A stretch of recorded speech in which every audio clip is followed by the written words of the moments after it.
अस्सलाम वालेकुम। मैं उम्मीद करती हूँ आप सब खैरियत से होंगे। आपके दुआओं से हम भी खैरियत से हैं। जहाँ भी रहें अपनों के साथ खुश रहें। मैंने 5 किलो चने की दाल ली थी और मैंने बाहर से जहाँ से आटा पीसता है वो लोग आराम से पीस देते हैं। या जो लोग बेसन पीसते हैं ना वो लोग भी आराम से पीस देते हैं और 200 रुपया लेते हैं। मैं उससे 200 रुपये लिया था 5 किलो का।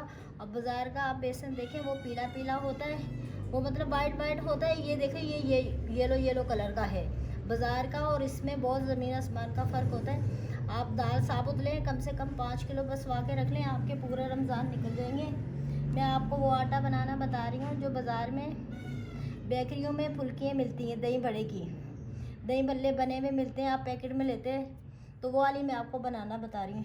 आधा किलो मैंने ये बेसन लिया है, ये देखें, और ये 1 पाव मैंने मूंग का आटा लिया है।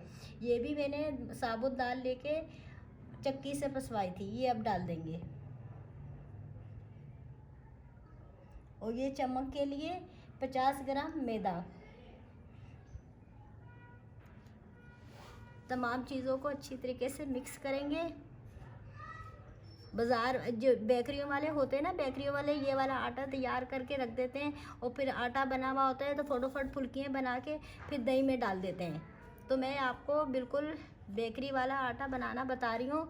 तो आप मेरी रेसिपी को ज़रूर ट्राई कीजिएगा, शेयर कीजिएगा, लाइक कीजिएगा। तो ये आप बना के देखिएगा और जो बाज़ार का होता है उसका देखिएगा, इसका देखिएगा जायका कितना अच्छा है। बस इसको अच्छी तरीके से हाथ से मिक्स करना पड़ेगा।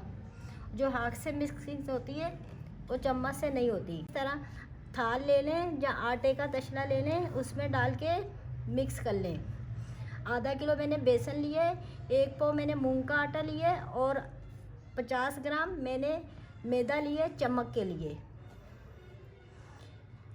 ये देखिए एक हाथ से नहीं कर, ऐसे दोनों हाथों से भी आप इस तरह करके कर सकते हैं। जैसे गुटलियाँ वगैरह आती हैं ना, यूँ इस तरह करके दोनों हाथों से लेके आप इस तरह इसको करके रख सकते हैं। ये देखें, जो गुटली है बेसन में वो सारी गुटली ख़त्म हो जाएगी।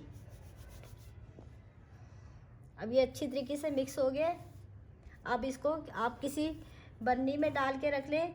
तो थोड़ा थोड़ा जो आपने रोज़ाना इस्तेमाल करना होता है, थोड़ा थोड़ा आप आटा निकालें और फुल्कियाँ बना के दही में डाल लें। अगर मेरी आपको वीडियो अच्छी लगे सब्सक्राइब कीजिएगा, शेयर कीजिएगा, लाइक कीजिएगा, आगे बढ़ाइएगा। अल्लाह हाफिज़।